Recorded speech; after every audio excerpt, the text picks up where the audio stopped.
Hello, this is Bruce Gamble. I've written extensively about VMF-214 and the squadron's famous personalities. You can find my books at your favorite online retailer, and I invite you to visit my website for updates on the latest news from Skywarrior Media.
The flight echelon of VMF-214 adopted a colorful name and patch during the summer of 1943, but when the squadron's second combat tour concluded, the pilots returned to Turtle Bay only to learn that their flight echelon was being disbanded.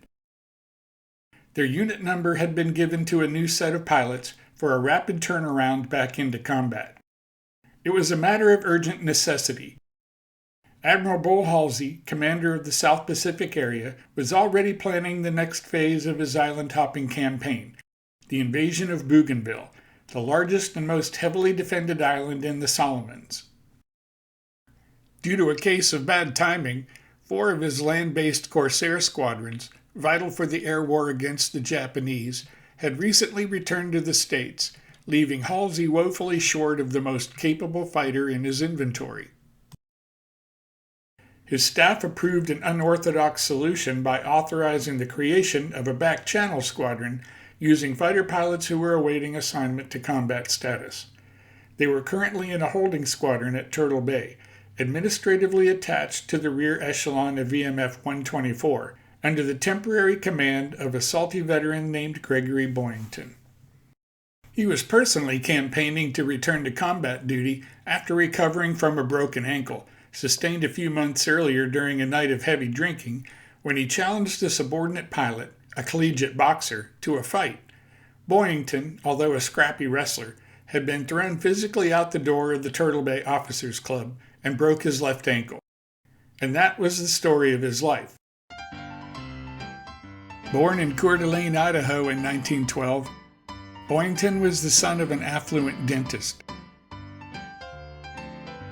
But his parents divorced when he was only 2 years old, and he was subsequently raised by his mother and her common-law husband under the surname Hallenbeck. They moved to the gritty Wild West lumber town of St. Mary's, a rough-and-tumble community populated by hard-drinking lumberjacks, a town with more brothels than churches.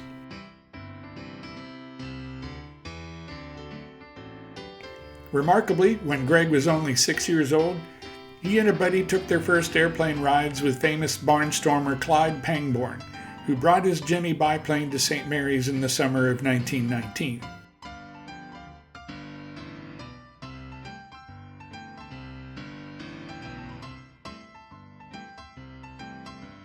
Thus inspired, young Greg did well in public schools, even though his alcoholic parents moved frequently, first to Spokane, Washington, and later to Tacoma. He went on to earn a degree in aeronautical engineering at the University of Washington, where he also became a champion wrestler. Married right after college, he landed a job as a draftsman at Boeing for a year,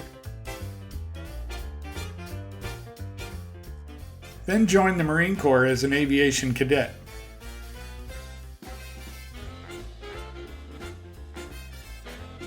He underwent flight training at Pensacola, earned his wings, and achieved his dream of becoming a fighter pilot, ultimately flying Grumman F-3Fs on the West Coast during the colorful era of aviation in the 1930s. But he also ran into constant trouble due to alcohol abuse. He loved nothing better than to laugh and drink and swap stories with his friends, yet too often he drank to excess, usually to the point of belligerence, and he had a reputation for getting into bloody brawls. Returning to Pensacola in 1941 as a flight instructor, now with a growing family to support, Boyington found himself deep in debt with no chance of promotion due to his numerous infractions. He therefore jumped at the chance to join the American Volunteer Group later that year and resigned his commission to serve with the famed Flying Tigers in Burma and China.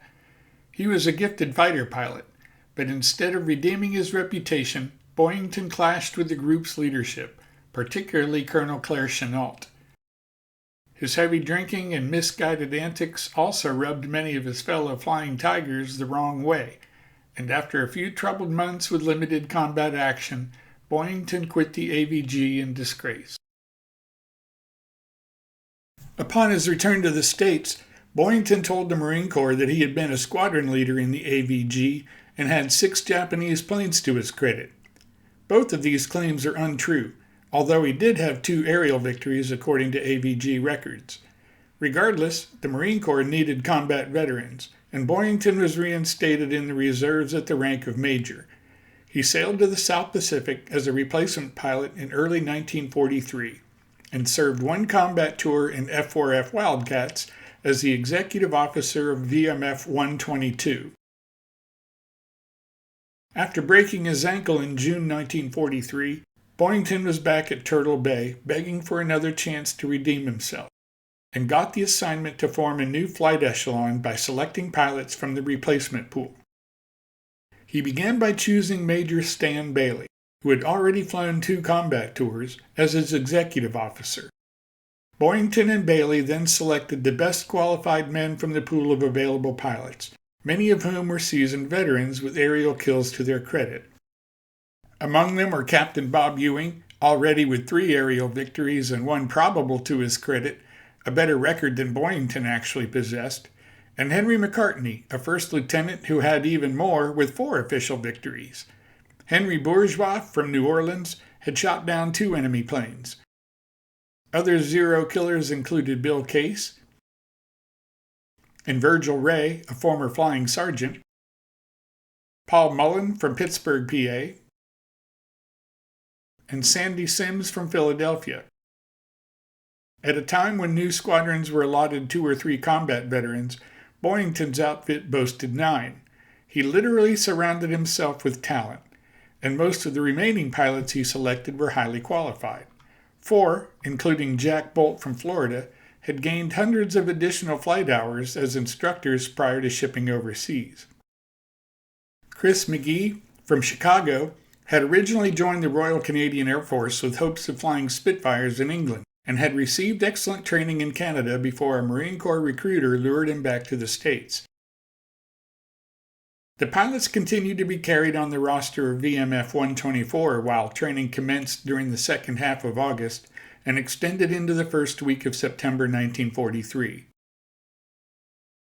2/3 of the pilots had no flight time, or very little, in F-4Us, and that included Boyington, whose previous tour with VMF-122 had been in F-4F Wildcats.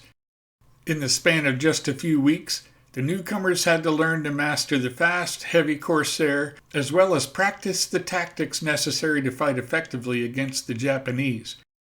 There was a lot to learn in just a short time, but the young Marines loved their F-4Us. Flying them was the thrill of a lifetime.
On September 7th, Boyington and his pilots completed their initial training and were shifted administratively to an inactive squadron, which happened to be VMF-214. At this opportune time, the pilots were introduced to the two non-flying officers who would accompany them on their forthcoming combat tour.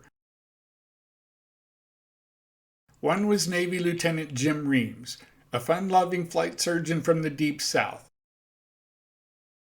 The other was Frank Walton, the squadron's newly appointed Air Combat Intelligence Officer. A former cop with the Los Angeles County Sheriff's Department, Walton was 34 years old and would quickly establish himself as the squadron's paternal figure, a reliable, patient man dedicated to the pilots' welfare. Tall and muscular, he had been a world-class swimmer at the Hollywood Athletic Club and was also a published author.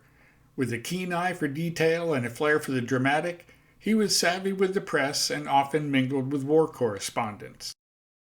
Thanks in large part to Walton's influence, the squadron received considerable publicity attention even before going into combat. It stemmed from Boyington's status as a flying tiger, something that only 100 men could claim. Although no one at Turtle Bay knew of his checkered history with the AVG, the heroic reputation of the Flying Tigers meant that he was practically idolized by the press as well as the American public. Boisterous and charismatic, Boyington attracted attention wherever he went.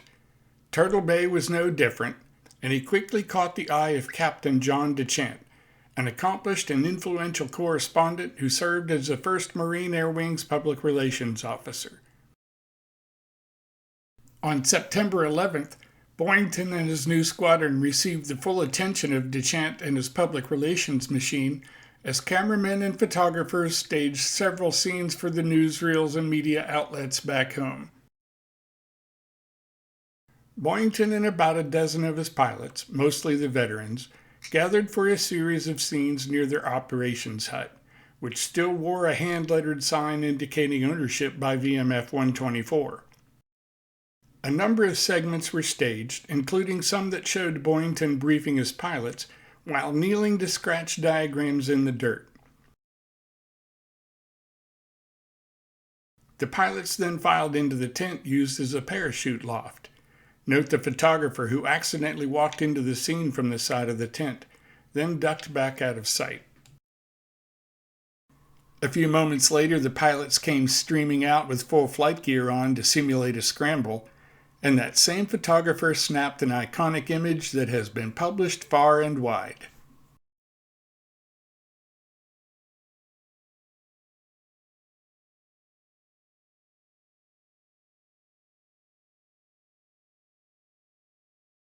Cameramen and photographers also filmed a couple of takes as Boyington climbed into the cockpit of a birdcage Corsair, a physical challenge while wearing a bulky parachute.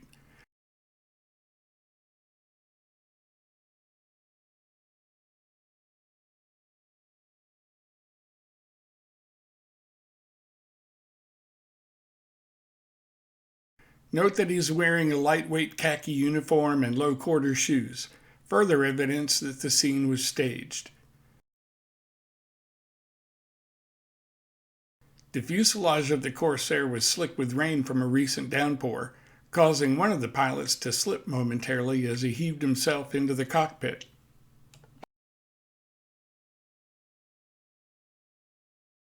This is tall, lanky Raleigh Reinebarger in the cockpit, going through startup motions,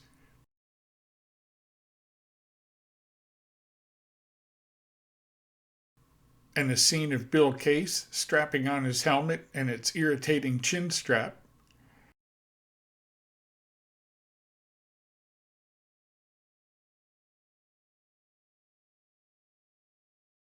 And still photos of Virgil Ray, the former flying sergeant.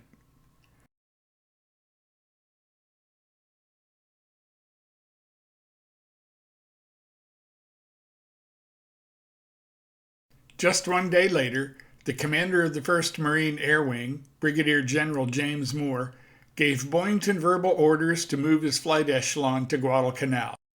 On the morning of September 12th, the squadron flew up to Fighter 1, pausing only long enough to refuel before repositioning to Bonica Island in the Russells. The next day, on the eve of their first combat mission, the pilots met to discuss ideas for a new identity, something unique to their unusual set of circumstances. They were not the Swashbucklers. A new and distinctive name was needed. The new group had something their predecessors in VMF-214 didn't: a colorful, hard-drinking former flying tiger for a commander. From the outset, Greg Boyington would be synonymous with the unorthodox unity formed in the Solomons. His men, eager to align themselves with his fame as well as his notoriety, decided to call themselves Boyington's Bastards. The name was not only alliterative, it conveyed two important themes. First, the pilots had been picked somewhat like strays from a dog pound, and the name spoke volumes about Boyington's reputation in the Marine Corps. It also conveyed a pugnacious message. They had something of a chip on their shoulder and could be expected to fight aggressively, as though they had nothing to lose. But when Frank Walton mentioned the idea to the public relations officer, Captain DeChant, he received some bad news. The name, said DeChant, was too crude for the newspapers. So the pilots regrouped. The next name they came up with was more subtle. With simple perfection, it conveyed not only the squadron's unusual origins, but Boyington's personal reputation.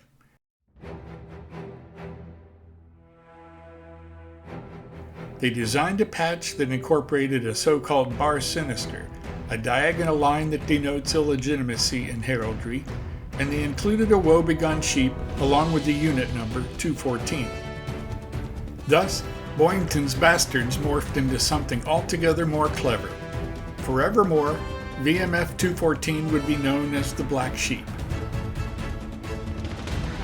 And within just a few days, they would have their first opportunity to prove that all the hype about Greg Boyington and his highly qualified squadron was completely justified. A lot of intense aerial combat was just over the horizon.